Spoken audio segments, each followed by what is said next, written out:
बिस्मिल्लाहिर्रहमानिर्रहीम। अस्सलाम वालेकुम नाजरीन।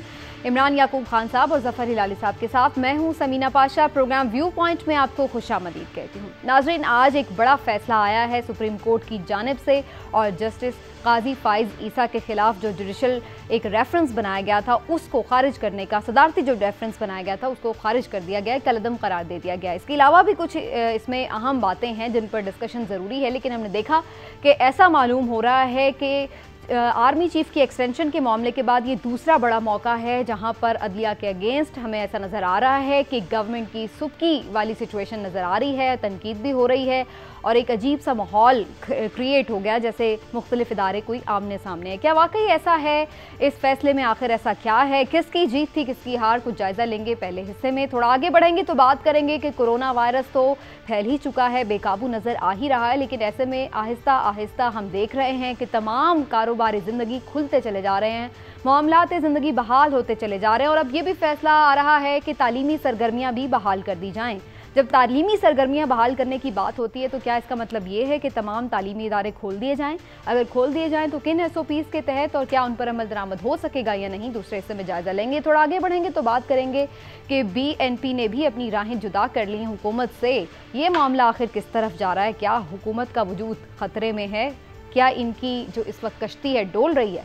जानने की कोशिश करेंगे। साथ ही साथ वाक़फ़ाने हाल की बड़ी खबर भी होगी, तो आपको रहना होगा आज हमारे शो में। और सबसे पहले जैसा कि इमरान साहब मैंने अभी जिक्र किया कि हम बात करेंगे जो बड़ा फ़ैसला आया है, लेकिन मैं थोड़ा सा अपने नाज़रीन को आगाह ज़रूर कर दूँ, मेन बातें आपको ज़रूर बता दूँ कि आखिर इस फैसले में कहा क्या गया है, क्या हुक्म जारी हुआ है। सबसे पहले जी आपको बता दिया जाए कि सदारती रेफरेंस जो है वो कलअदम करार दे दिया गया। इस फैसले के तहत सुप्रीम कोर्ट ने जस्टिस काजी फ़ाइज़ ईसा के खिलाफ सदारती रेफरेंस न सिर्फ कलअदम करार दे दिया बल्कि शो कॉज नोटिस भी वापस ले लिए गए हैं। 3 जजेस जिसमें जस्टिस मकबूल बाकर, जस्टिस मंसूर अली शाह और जस्टिस याहिया आफरीदी शामिल हैं, उन्होंने इजाफी नोट भी लिखा, जबकि दीगर 7 जजेस ने दीगर अहकामात जारी किए। 7 रोज़ के अंदर इस फैसले के मुताबिक इनलैंड रेवेन्यू के मुतल्लिका कमिश्नर को दरखास्त गुजार की अहलिया और बच्चों को मुनासिब नोटिस जारी करने होंगे। 60 रोज़ में कमिश्नर समाअत मुकम्मल करके 75 रोज़ के अंदर हुक्म जारी करेगा। चेयरमैन FBR अपने दस्तखत से रिपोर्ट रजिस्ट्रार सुप्रीम कोर्ट को जमा कराएंगे और अगर 100 दिन तक FBR की तरफ से रिपोर्ट ना आई तो सुप्रीम कोर्ट के रजिस्ट्रार महकमे से जवाब मांगेंगे और अगर ऐसा नहीं होता तो दोबारा मामला सुप्रीम जुडिशल काउंसिल की तरफ भी जा सकता है। तो बेसिकली जो सुप्रीम जुडिशल काउंसिल में रेफरेंस गया था उसके अगेंस्ट ये जस्टिस काजी फ़ाइज़ ईसा ने सुप्रीम कोर्ट में पिटिशन दायर की थी, जिस पर आज ये फैसला आया है। ये तो हो गया इसका सारा बैकग्राउंड और आज जो फैसला है उसके ऊपर, लेकिन अब सवाल इसमें बहुत सारे बाकी हैं और सवाल जानने से सवाल तो मेरे पास हैं, जवाब जानेंगे हम ज़फ़र हिलाली साहब से भी, इमरान साहब से। इमरान साहब, आपको लग रहा है जैसे ये हुकूमत तो ऐसा तासुर दे रही कि किसी की जीत नहीं हुई, किसी की हार नहीं है, बस ठीक है हमारा एक हमने आइन के अंदर रहते हुए काम किया, उसका फैसला आ गया, हमें मंजूर है, हमें कोई इसमें नहीं, बल्कि हमारा मौक़िफ़ था FBR को भेजा जाए तो FBR को ही भेजा जा रहा है, तो इट्स फाइन। तो आपको लगता है कि ये इतना ही सिंपल है और ये किसी की हार किसी की जीत नहीं है? बिस्मिल्लाहिर्रहमानिर्रहीम। समीना, देखें इस बात को मैं तो समझता हूँ कि ऐसे ही लेना चाहिए कि ये किसी की हार नहीं है और ना ही किसी की जीत है। उसकी वजह ये है कि बाज़ लोग इसको इस तरह का रंग देना चाहते थे या दे रहे थे कि शायद ये इदारों के दरमियान तसादुम है या इसमें क्या हो रहा है, कोई फरीक है और कोई नहीं है।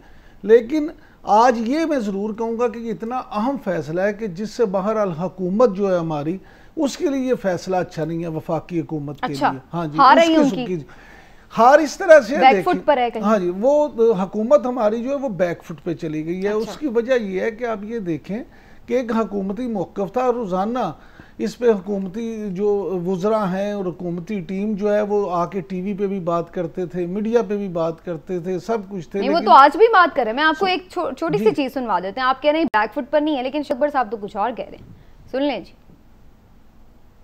हमारी एक राय थी कि हमने प्रेसिडेंशियल रेफरेंस भेज दिया, सुप्रीम कोर्ट ने शॉर्ट ऑर्डर में उसको FBR के पास मामले को भेज दिया।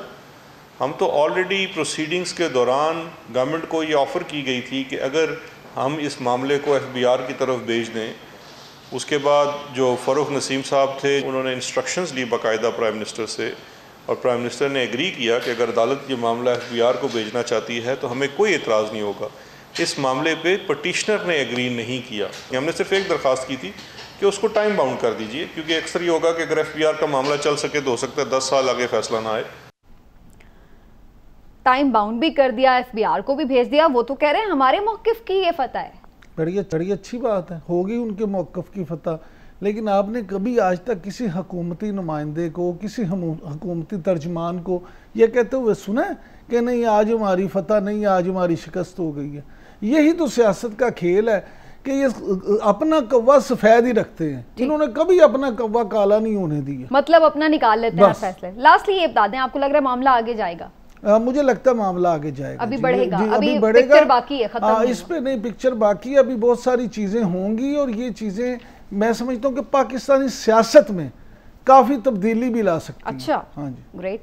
हिलाली साहब, आपको क्या लग रहा है, ये मामला अभी क्या तूल पकड़ेगा या फिर आपको लगता है कि मामला ओवर हो गया और आप समझते हैं कि सारी प्रैक्टिस से गवर्नमेंट को बहरहाल एक एम्बैरसमेंट का सामना करना पड़ा है, भले वो माने या ना माने? बिल्कुल गवर्नमेंट को एम्बैरसमेंट का करना पड़ा है।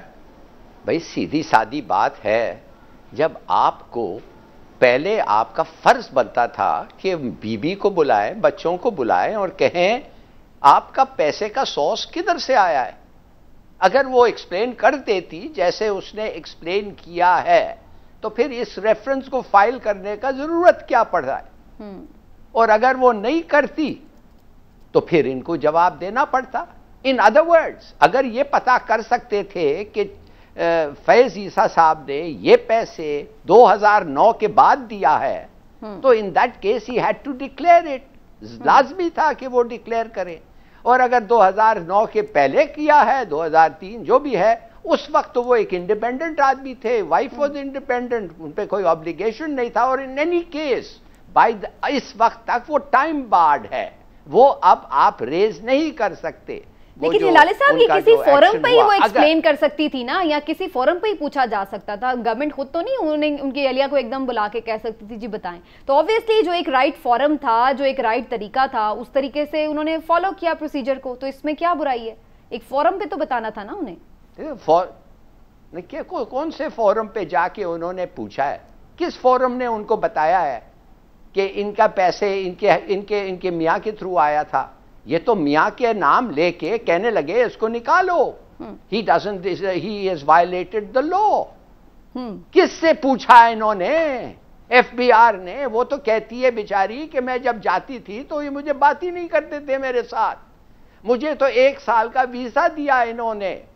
सिंथिया रिची को 9 साल का वीजा मिला है, वह कोई सिंथिया रिची को तो कोई वीजा किसी ने पूछा ही नहीं है, वो 9 साल रह गई है। इस बेचारी को, जज ऑफ द सुप्रीम कोर्ट की वाइफ को 1 साल से ज्यादा नहीं दिया। वो चलिए अलग बात करें, वो दैट्स एन असाइड। मैं सिर्फ ये जानना चाहता हूं कि अगर आप एक आदमी justice of the supreme court के खिलाफ केस लाते हैं और वो case is led by evidence और आपके पास एविडेंस नहीं है, तो क्या कर रहे हैं आप? फर्रुख नसीम साहब, आपने क्या किया? क्या ये आपकी शिकस्त नहीं है? ये अच्छा चलिए आपकी शिकस्त नहीं है तो क्या है ये फिर? ठीक, आपने उनको एक्यूज किया है। लेकिन हिलाली साहब, आपका पॉइंट ऑफ व्यू तो आ गया, लेकिन इमरान साहब आपको क्या, मुझे ये समझ में नहीं आ रहा कि अगर नहीं भी प्रूव हुआ तो इसमें इतने बुरा मानने वाली क्या बात है? भाई हर किसी से पूछा जा सकता है, मैं आपसे भी पूछ सकती हूँ, आप अपना एक्सप्लेन कर दें। अगर आप नहीं एक्सप्लेन कर पाते या कर पाते हैं तो इसका मतलब ये थोड़ी है कि आप बुरा मान जाए कि जी मुझसे पूछा ही क्यों गया। समीना, बात जो हिलाली साहब कह रहे थे ना, कौन कहता है कि आप ना पूछें, ज़रूर पूछें, लेकिन गुजारिश ये है कि उस पूछने का एक तरीकाकार होता है। वो कह रही हैं कि मैं एफबीआर को मैंने 2 खत लिखे, मैंने उनसे टाइम मांगती रही, लेकिन एफबीआर ने मुझे नहीं बुलाया। एफबीआर को मैंने ये भी पूछा कि आपने हमारा केस जो है, हमारे अकाउंट्स कराची से इस्लामाबाद ऑफिस क्यों शिफ्ट किए, उन्होंने कुछ नहीं बताया।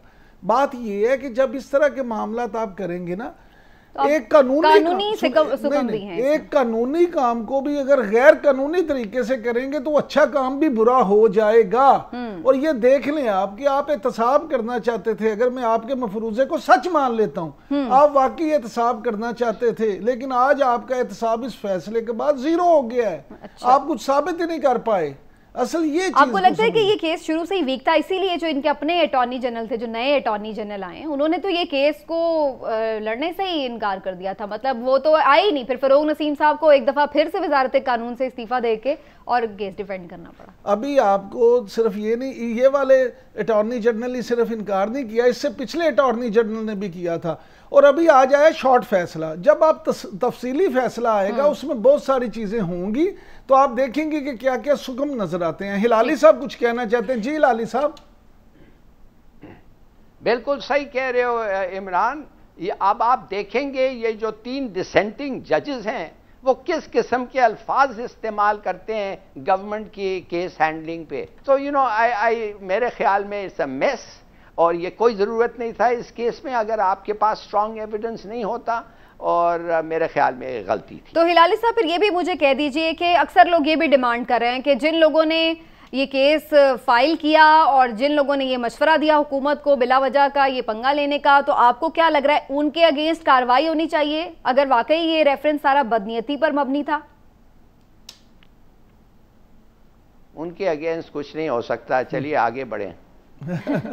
लेकिन मैं ये समझती हूँ इमरान साहब कि होनी चाहिए आपके ख्याल से कार्रवाई, क्योंकि मैं तो ये भी कहती कि अगर हम ऐसे हर चीज़ के अगेंस्ट कार्रवाई करने चल पड़े तो क्या ऐसा नहीं होगा कि कल को जब आप सही जायज़ रेफरेंस भी कोई फाइल करना होगा तो तब भी आप यही सोच में रहेंगे कि अगर आप प्रूफ ना कर सके तो इसका मतलब है कि उल्टा आपके अगेंस्ट कार्रवाई हो जाएगी? समीना, मुझे ना अगर आप सच पूछें तो इस अमल से तो ये लगता है कि मुझे बाज़ औक़ात ना इमरान खान साहब पे तरस आता है। वो वज़ीर आज़म हमारे जो हैं बड़ी उम्मीदों और बड़े उस ख्वाहिशात के बाद वज़ीर आज़म बने थे, लेकिन उन्होंने किया क्या? आप ये देखें कि एक ऐसी हुकूमत जिसके पास कोई बंदा ही नहीं है, एक वज़ीर है, वो कभी वज़ीर कानून बन जाता है, कभी इस्तीफा देके वकील बन जाता है। मैं वैसे आपसे पूछने थी, कानूनी टीम में तब्दीली होगी। फिर जैसे ही वो दोबारा वो मामला खत्म होता है, दोबारा जाके खलफ ले लेता है, वजीर बन जाता है, उससे बाद फिर कोई केस आता है, फिर इस्तीफा दे। यानी आपके पास ना तो कोई उनका मुतबादिल दूसरा वजीर कानून है और ना ही आपकी टीम में कोई ऐसा वकील है, कानूनदान है जो उसका कर सके। तो इससे ज्यादा चले आप जहाँ इतने मायूस हैं तो वाकफा ने आज की खबर भी दे दें, वो क्या कह रहे हैं, इमरान खान साहब क्या सोच रहे हैं? ये आज बड़ा इजलास भी हुआ है तो उसके ऊपर फिर उन्होंने क्या डिसाइड किया है? देखें जी, हमारे वाकफा ने हाल ने जो स्टोरी सुनाई है, आज हमारे वाकफा ने हाल ने हाल सुनाया कोर कमेटी की मीटिंग का। इमरान खान साहब की सदारत में, वज़ीर आज़म इमरान खान साहब की सदारत में जो कोर कमेटी का इजलास हुआ है, इस फैसले के बाद उसमें 3-4 चीज़ें डिस्कस हुई हैं। सबसे पहली बात तो ये है कि वहाँ पे बैरिस्टर अली ज़फ़र और बाबर अमान ने सुप्रीम कोर्ट के फैसले पे एक तफसीली ब्रीफिंग दी है। बैरिस्टर अली ज़फ़र का ये भी कहना था कि इस जो ये रेफरेंस था इसमें कानूनी खामियां थी और ये गैर कानूनी था। और इसके अलावा ये बात है कि सुप्रीम कोर्ट का जो आज फैसला आया है ये एक तारीखी फैसला है। बैरिस्टर अली ज़फ़र का कोटेड एंड कोटेड ये बात थी। बाबर अवान ने भी इस पर अपनी राय दी। उसके बाद इमरान खान ने ये पूछा तमाम कोर कमेटी के मेंबरों से, आपको सुन के हैरत होगी समीना, हिलाली साहब, सब उनमें से अक्सरियत ने यह कहा कि हमें अदलिया से मुहाजराई नहीं करनी चाहिए। एक साहब ने तो ये कहा पंगा इज़ नॉट चंगा। इस पे वज़ीर आज़म इमरान खान ने ये हदायत जारी की, वज़ीर आज़म ने अपनी कोर कमेटी के मेंबरान को ये कहा। हालांकि खान साहब आमतौर पे इस तरह से मना नहीं करते, लेकिन आज उन्होंने ख़ास तौर पे कहा कि कमेटी का कोई मेंबर ना तो मीडिया पे इस हवाले से को बात करेगा, ना बाहर इस पे गुफ्तगू की जाएगी। अच्छा। इसीलिए उन्होंने वैसे मुझे याद आ रहा है जब आर्मी चीफ के एक्सटेंशन के मामले पर भी बात हुई थी और काफ़ी ज़्यादा एक ऐसा लग रहा था कि आमने सामने सिचुएशन आ गई, तब भी इमरान खान साहब ने यही बात की थी कि कोई भी जुडिशरी के अगेंस्ट भी या किसी भी हवाले से इदारों का आपस में सामने खड़ा करने वाला मामला नहीं होना चाहिए। आज उनकी वज़ीर आज़म का आज भी ये मौक़िफ़ था कि हम ऐसा माहौल पैदा ना करें जिससे इदारे आमने सामने आ जाएं, इसलिए आप परहेज़ करें। दूसरा, वज़ीर आज़म ने कोर कमेटी के इजलास में बात हुई चीनी के माफिया के हवाले से, उसमें भी उन्होंने कहा कि जनाब मैं माफियाज को नहीं छोड़ूंगा क्योंकि मुझे मैंडेट ही ये मिला था कि मैं माफियाज को बेनकाब करूं। ठीक है, तो ये तो जी ज़बरदस्त है, अंदर की खबर भी पता चल गई है कि इस मामले पर हुकूमत मजीद कोई महाजराई नहीं चाहती। लेकिन हाली साहब लास्ट कमेंट बस मुझे आप दे दें, फिर मैं ब्रेक की तरफ जाऊंगी कि आपको क्या लग रहा है FBI 100 दिन में रिपोर्ट जमा करा देगा? अगर नहीं कराएगा तो फिर उसके बाद आपको लग रहा है कि फिर दोबारा से सुप्रीम जुडिशल काउंसिल में मामला जाएगा? नहीं तो उनको करना ही है ना, दे हैव टू से यस और नो, जो एविडेंस मिलता है उसको पेश करना है, तो क्यों नहीं करेंगे, और अगर नहीं है तो कहेंगे नहीं है, why not, what's the difficulty. Okay, तो आपको भी लगता है कि ये मामला अभी देखते हैं कि 100 दिन के बाद किस तरफ जाता है। ओके जी, इसी पॉइंट पर एक ब्रेक ले लेते हैं नाज़रीन। फैसला आया था जिसके ऊपर हमने मुख्तलिफ हलकों का रिएक्शंस भी देख लिए हैं कि क्या क्या आए हैं, लेकिन अगेन हुकूमत तो नहीं मान रही कि उनकी कोई सुर्खी हुई है, लेकिन ये अच्छी बात है कि इदारों के दरमियान महाज आराई का जो एक तासुर है वो नहीं होना चाहिए। बेहतरी इसी में कि तमाम इदारे मिलकर काम करें और अच्छे तरीके से अपने अपने हुदूद में रहकर आगे बढ़ें। अभी एक ब्रेक लेते हैं, ब्रेक से वापस आएंगे तो बात करेंगे कि कोरोना फैल रहा है और ऐसी सूरत हाल में जो हमारे प्राइम मिनिस्टर साहब हैं उनका ये कहना है कि तालीमी सरगर्मियां बहाल होनी चाहिए। उसके लिए क्या कुछ हो सकता है, क्या ऑप्शंस हैं और क्या इससे कोरोना और वर्स हो जाएगा। एक ब्रेक के बाद बताएंगे आपको कि स्कूल और कॉलेज क्या खुलने जा रहे हैं।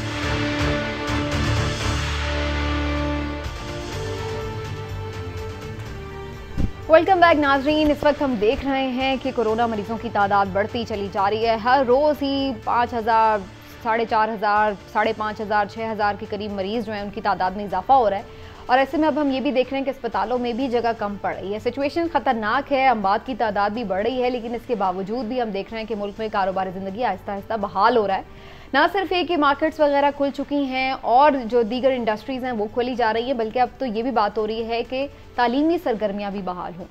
जो प्राइवेट स्कूल एसोसिएशन है उनका भी ये मुतालबा था कि जो असातिज़ा को फीस उन्होंने सैलरीज देनी है वो देने में भी उन्हें प्रॉब्लम हो रही है और जो बच्चों का एक नुकसान हो रहा है वो अपनी जगह है। तो इस सारे मसले का हल क्या है? क्या स्कूल और कॉलेज खोल दिए जाएं या कोई और ऑप्शंस भी हैं जिसके ज़रिए तालीमी सरगर्मियां बहाल की जा सकती हैं, तालीम को जारी रखा जा सकता है? इस हवाले से प्राइम मिनिस्टर साहब का तो यही कहना है कि तालीमी सरगर्मियां बहाल की जानी चाहिए और इस सिलसिले में जो भी हो सकता है वो ऑप्शन सामने लाए जाएं। लेकिन ऐसी वो ऑप्शंस हो क्या सकती हैं वो अब हम जानने की कोशिश करते हैं। इलाही साहब, पहले आपकी तरफ आते हुए, इलाही साहब आपको क्या लग रहा है, तालीमी सरगर्मियां बहाल करने का मतलब क्या यही है कि डायरेक्टली तमाम जो एजुकेशनल इंस्टीट्यूट्स हैं, चाहे वो स्कूल हो, कॉलेज हो, यूनिवर्सिटीज़ हों, सबको खोल दिया जाए और सब रूटीन वाइज जाना शुरू हो जाएं, कोई SOP एवं ही बना दें जैसे पहले बनाएं? देखिए, खुदा के लिए इन लोगों को अगर अभी तक सबक नहीं सीखे हैं तो क्या मैं कह सकता हूँ। ये पैंडेमिक जो है ये पीक पे जा रहा है और ऐसे पीक पे जा रहा है और आप सब स्कूल्स खोलना चाहते हैं। क्या हो क्या गया है आपको? आपको पता है कि थाउजेंड्स ऑफ स्कूल्स बंद हो गए, बैंकरप्ट हो गए। वो बेचारे स्कूल्स तो नहीं खुल सकेंगे ना। उनको तो आपने कोई मदद नहीं की।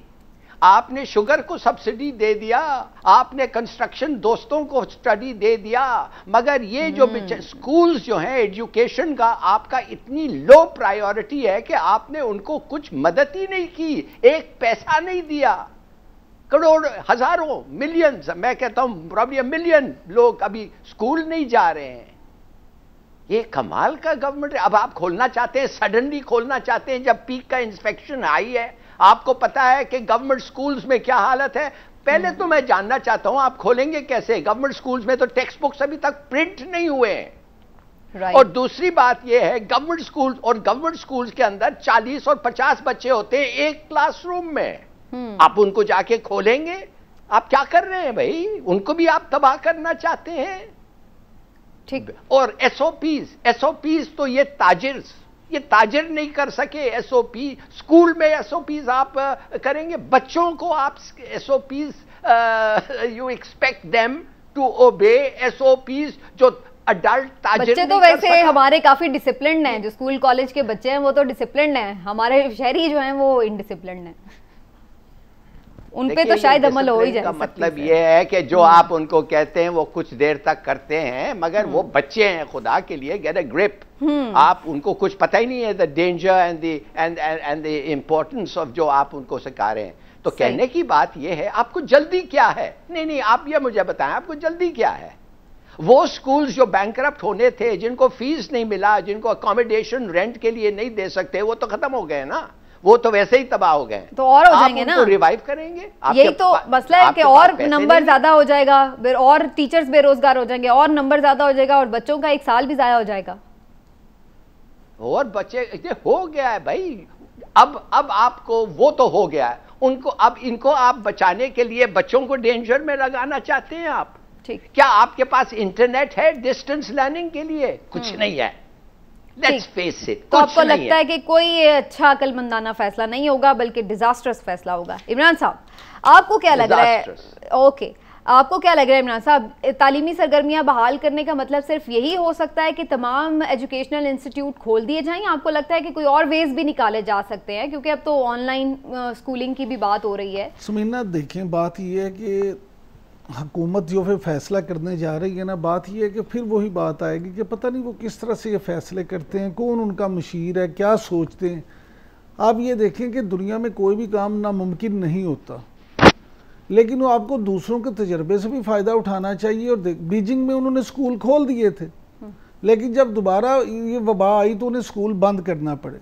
यहाँ अगर आप खोलने हैं तो अगर तो आपने उस तरह से स्कूल खोलने हैं जिस तरह से आपने बाज़ार खोले थे, मार्केटें खोली थी, तो फिर उसका जवाब तो ये इससे अलावा कोई नहीं है कि आपके मिनिस्टर कह रहे हैं कि वो 10 से 12 लाख पेशेंट हो सकते हैं। तो इसका मतलब, और अभी जो हम पूरी दुनिया में शायद 13वें नंबर पे है पाकिस्तान कोरोना के पेशेंट के हवाले से, तो वो शायद उन्होंने कहा अगर ये सूरत आ रही तो हम 5वें नंबर पे भी आ सकते हैं। तो आप ये देखें कि आप अगर स्कूल इस तरह से खोलेंगे ना तो अल्लाह माफ करे वो तबाही होगी। स्कूल खोलना ही तो ऑप्शन नहीं है ना, वो कह रहे हैं आउट ऑफ बॉक्स सोचें। मेरी बात सुने, आउट ऑफ बॉक्स ये है ना, मेरी बात सुन लें आप। अब स्कूल भी खोलें, जरूर खोलें। किस तरह से खोलें? SOPs वो हों कि आप, पहली बात तो ये कि 5वीं तक तो खोल ही ना, ठीक है, प्राइमरी तक। उसके बाद अगर आप 6ठी से खोलते हैं तो आप उनको ये कहें कि जी आप 2 शिफ्टें कर लें। 2 शिफ्टें इस तरह से कि आपकी तादाद आधी हो जाएगी, ठीक है। सुबह चंद क्लासें आए और उनकी क्लासेस की आप तादाद आधी कर दें ताकि लोग फासले से बैठें, बाकी को आप इवनिंग में बुला लें। इसी तरह से आप अगर चाहें, सरकारी स्कूलों में बहुत बच्चे होते हैं बाबा, आप कहीं नहीं बच्चे होते। When there is a will there is a way, बात ये। लेकिन ये कि आप करना तो कुछ चाहें, अगर तो आप करना ही तो चाह रहे हैं, इसी बात पे हिलाली साहब से बुरा भला भी सुन रहे हैं। नहीं, मेरी बात सुने, वो इस तरह से नहीं करना चाह रहे। मेरा मौकफ ये है कि ये सिर्फ इमरान खान साहब जो गरीब की बात करते हैं, गरीबों के स्कूल बंद हो चुके हैं, वो इस काबिल ही नहीं रहे जो हिलाली साहब कह रहे थे कि दोबारा खोलें। इमरान खान साहब को तो अब इशराफिया का ख्याल आया, जो बड़ी बड़ी चेन्स है ना, अच्छा, अब वो भी परेशानी, प्राइवेट स्कूल माफिया, हाँ जी, वो जो है अब उनका मुतालबा है, इसलिए वो हुकूमत इस तरफ सोच रही है। तो फिर आपको लगता है ये भी, इनके आगे भी घुटने टेक देगी हुकूमत? मैं कहता हूँ नहीं टेकने चाहिए। आपको मुल्क के मुफाद में, बच्चों के मुफाद में कोई फैसला करना चाहिए। वो फैसला क्या है? वो फैसला यही है, आप ऑनलाइन किसी तरह से भी करें, ऑनलाइन उनका बंदोबस्त करें पूरी दुनिया में। साहब, ऑनलाइन क्लासेस का आपको लगता है ये बात एप्लीकेबल है? क्योंकि हर घर में जरूरी तो नहीं है कि गरीब बच्चे कहाँ से अफोर्ड कर सकते हैं कि उनके घर में इंटरनेट भी हो, उनके घर में कंप्यूटर भी हो जिसपे वो ऑनलाइन क्लासेस भी अवेल कर सकें। कैसे हर एक के लिए तो पॉसिबल नहीं हो सकता?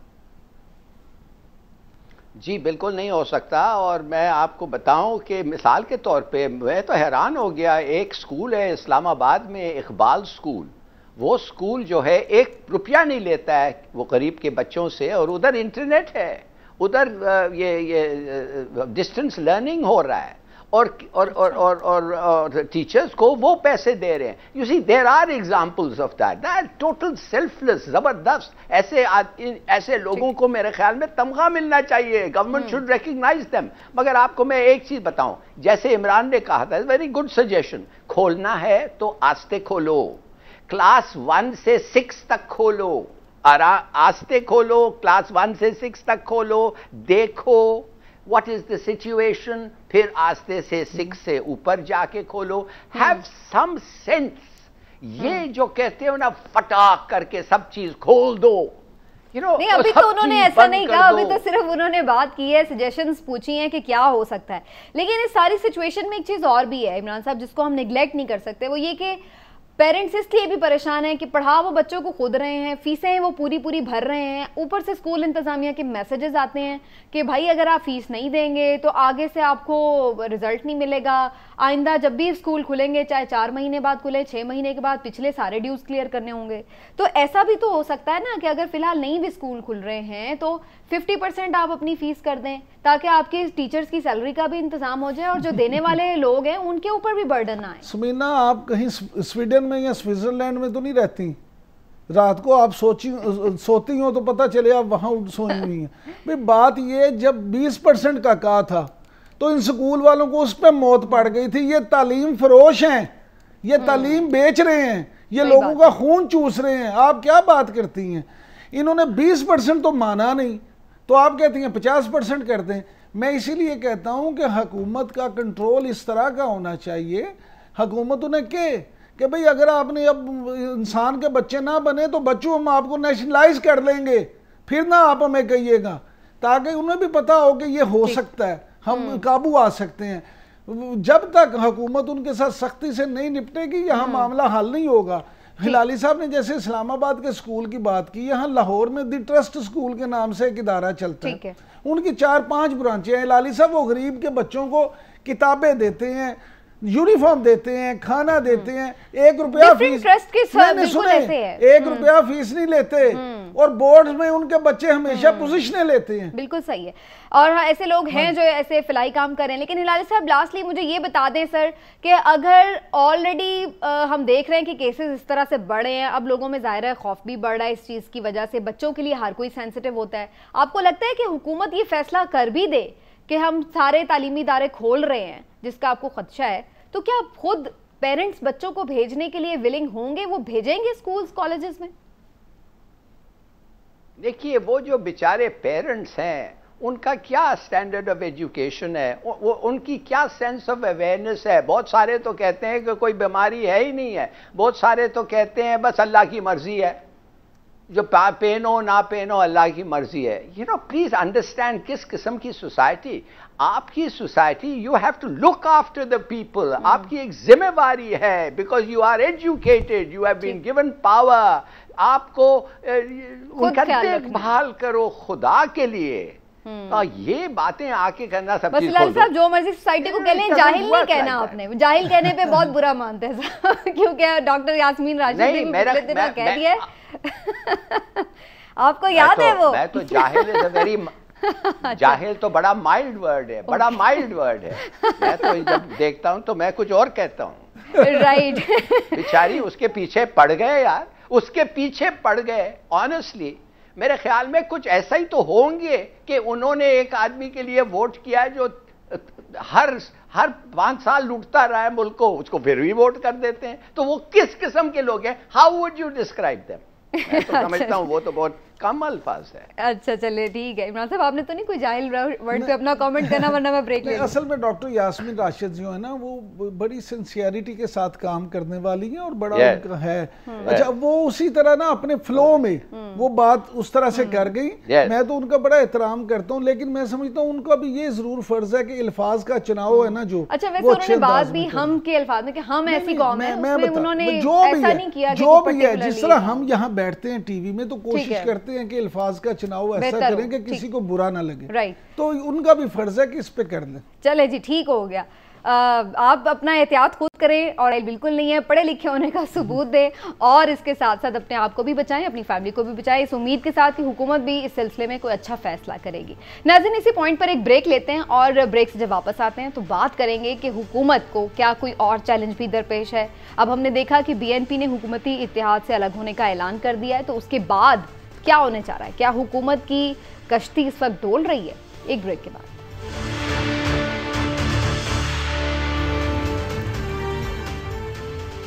BNP मेंगल के सरबराह अख्तर मेंगल ने कौमी असम्बली में ऐलान कर दिया कि वो हुकूमती इत्तेहाद से अलग हो रहे हैं। पहले भी कोई मिनिस्ट्री तो उन्होंने नहीं ले रखी थी, लेकिन बहरहाल हुकूमत की एक सपोर्ट उन्हें हासिल थी। आप सबको मालूम है कि हुकूमत की जो अददी अक्सरियत कौमी असम्बली में वो बहुत ही थिन मेजॉरिटी है और कोई बहुत ज़्यादा अक्सरियत नहीं है। MQM के भी बहुत कम तादाद में लोग हैं और काफ लीग के भी बहुत कम तादाद में लोग हैं जो कि उनके साथ हैं। तो ऐसे में एक इत्तेहादी अगर हुकूमत से अलग हो जाती है तो उसके बाद क्या सिचुएशन होती है? क्या ख़तरा बढ़ गया है हुकूमत के लिए कि वो अपनी अददी अक्सरियत कहीं खो ना दे? और ऐसे सूरत हाल में क्या अपोजिशन किसी फ़ायदे के इंतज़ार में हो सकती है, कोई मौके का फ़ायदा उठा सकती है?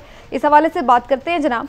पहले तो इमरान साहब, आपको क्या लग रहा है BNP मेंगल के जो तहफ़्फ़ुज़ात थे वो है क्या थे और वो तो फिर काफ़ी अरसे से चले आ रहे थे कि जी जो उनकी दो तीन मेन डिमांड्स थी, अब ऐसा क्या अचानक हो गया जो उन्होंने इत्तेहाद से अलहदगी का ऐलान ही कर दिया?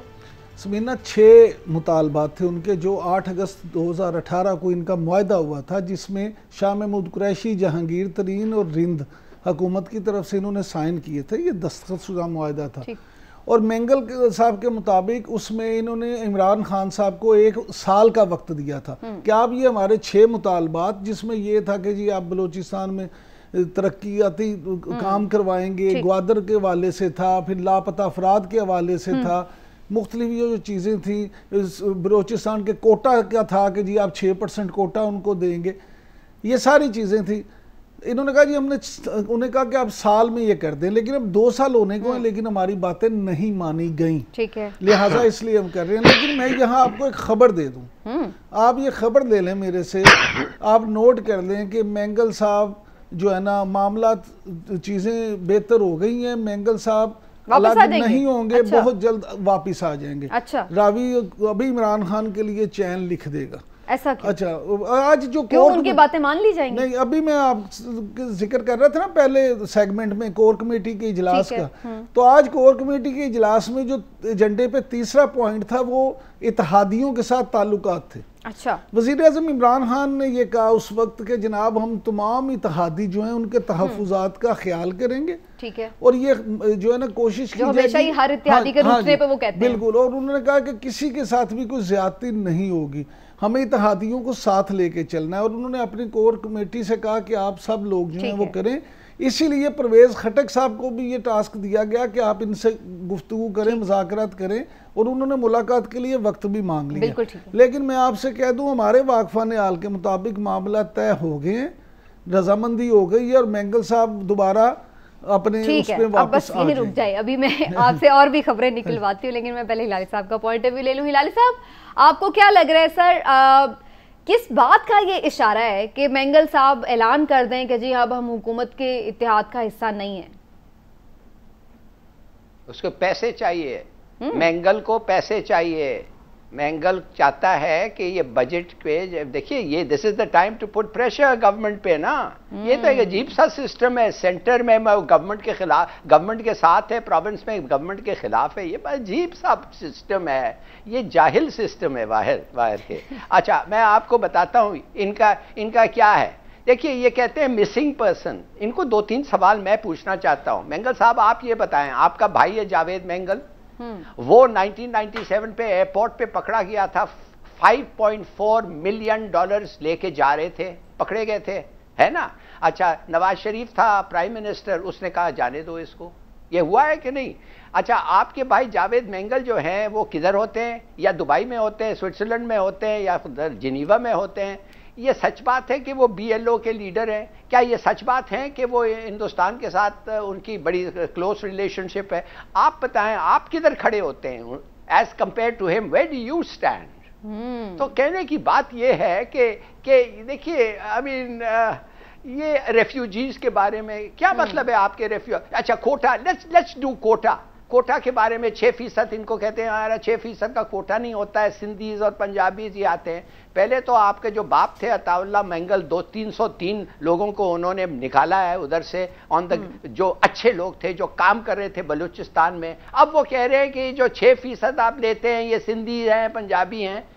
अरे, how do they get domicile? आपको पता है इन लोगों को डोमिसाइल कैसा मिलता है? डोमिसाइल उस वक्त मिलता है जब एक लोकल जाके कहता है कि ये आदमी को यू नो मैं गारंटी करता हूं कि ये है और वो है। तो आपके लोग जाते हैं क्या? ये जो पख्तूनख्वा पार्टी जो है, पश्तूनख्वा जो पार्टी है उधर, ये जो ANP की पार्टी है, JUI की पार्टी है, क्या ये आप समझती हैं कि ये नहीं सपोर्ट करते हैं अपने इन लोगों को? ठीक हो गया, ये तो एक लंबी चार्जशीट हो गई हिलाली साहब, लेकिन पॉइंट तो ये है कि जो उनके वादे मुआहदे हुए थे गवर्नमेंट के साथ, गवर्नमेंट ने भी तो वो पूरे नहीं किए ना चीजें। तो ये भी तो अपनी जगह पे एक सवाल तो है ना। देखिए, क्या ये सब नाम नेहाद के वादे होते हैं। आपको पता है 15 चीजें प्रॉमिस करते हैं, 2 कर देते हैं और वो आदमी टहल जाता है। अब कुछ मिल जाएगा, इसको खुश हो जाएगा, बात खत्म है इनमें।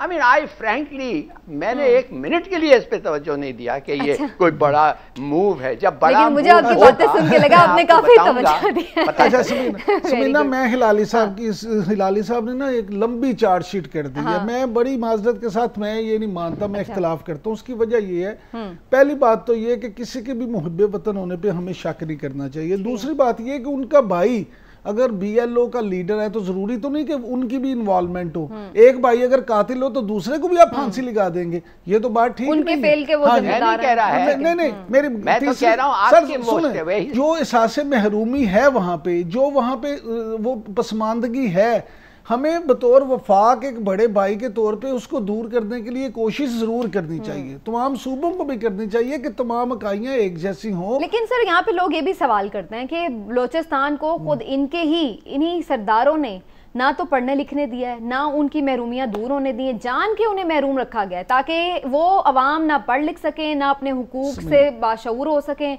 और ये लोग जैसे चाहे उन्हें यूटिलाइज कर सकें। मेरी बात बिल्कुल, अगर मैं आपकी बात हिलाली साहब, मैं अगर समीना की बात को 100% ठीक मान लूं कि ठीक है सरदारों ने ही नहीं होने दिया, ऐसा सिंध में भी वडेरों ने किया है, ऐसा पंजाब में भी जिम्मेदारों ने किया है, ऐसा KP में भी उन इलाकों में आप देख लें पसमानदगी है आज। लेकिन अब सुन लें, उसके जिम्मेदार अकेले आप मैंगल साहब को नहीं करार दे सकते।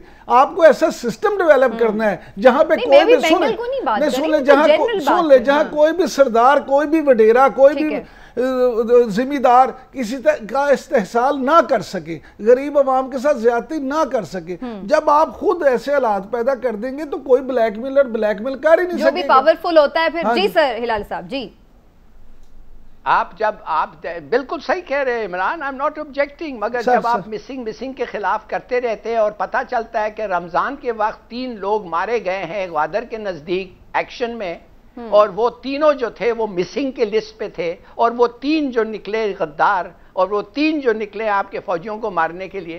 कहने की बात ये है कि लेट्स फेस फैक्ट्स। ये बहुत सारे लोग हैं जो ये मिसिंग जब आप कहते हैं, ये खुद गए हैं, लड़ने के लिए गए हैं, इनके पास हर किस्म का सहूलत होता है, ये वीडियो बनाते हैं अपने ऑपरेशंस का और प्रोजेक्ट करते हैं, और केस टू केस वेरी भी करता है इंडिया का उसे कुछ पैसे लोग देता वाकई जेन्युइनली मिसिंग हैं, कुछ लोग वाकई कुछ ऐसी हिलाली साहब की बात, मैं हिलाली साहब की बात से 1000% मुत्तफिक हूं, लेकिन मैं इस पे भी जिम्मेदार वफाक को समझता हूं कि वो बताएं। जब मुझे हिलाली साहब को पता है कि कौन खुद गया कौन कहां है, वो आके अदालत में बताएं कि जनाब ये हमने गायब नहीं किए, ये तो वहां खुद गए हैं, ये मुल्क दुश्मन है, उनको वहां पे एक्सपोज मिसिंग रहने ही ना दें उन्हें। बिल्कुल ठीक है। अब जरा दोबारा से पॉइंट पर आ जाते हैं हम इस पर कि हिलाली साहब, आपको लग रहा है कि गवर्नमेंट के लिए कोई खतरा है, कोई बाकी इत्तेहादी भी मौके का फायदा उठाएंगे? जैसे आप कह रहे हैं कि जो बजट का इशू है, जाहिर है उन्हें बजट पास कराना है गवर्नमेंट को, तो हर कोई फिर अपनी अपनी डिमांड्स लेके, इसका मतलब है कि फिर से खड़ा हो जाएगा कि अभी अच्छा मौका है। What do you think? जब तक गवर्नमेंट के कब्जे में security printing press of Pakistan है, गवर्नमेंट को इन सियासतदानों से कोई खतरा नहीं है। अच्छा इमरान साहब, आपको क्या लग रहा है किसी इशारे का मुंतजिर हैं ये सारे इत्तेहादी? अंपायर के अभी उंगली नहीं उठी। नहीं, मैं आपसे ये कह रहा हूँ कि मामला आप इसको जो भी रंग दें, आप इशारा के, आप उंगली के, या जो भी के, मैं आपको खबर दे रहा हूँ, बार बार ये खबर दे रहा हूँ कि ये मामला सॉल्व हो गया, समझे। ठीक है, बस हमें तो ये डर है कि कहीं अंपायर खुद ना बैटिंग के लिए आए। चले जी नाज़रीन, इसी पॉइंट पर एक आज का प्रोग्राम हम समेटते हैं और उसके बाद इंशाल्लाह कल आपसे मुलाकात होगी। अपना ख्याल रखें, अपना हमें फीडबैक ज़रूर दीजिएगा प्रोग्राम से मुताल्लिक़। कल इंशाल्लाह आपसे मिलेंगे। अल्लाह हाफ़िज़।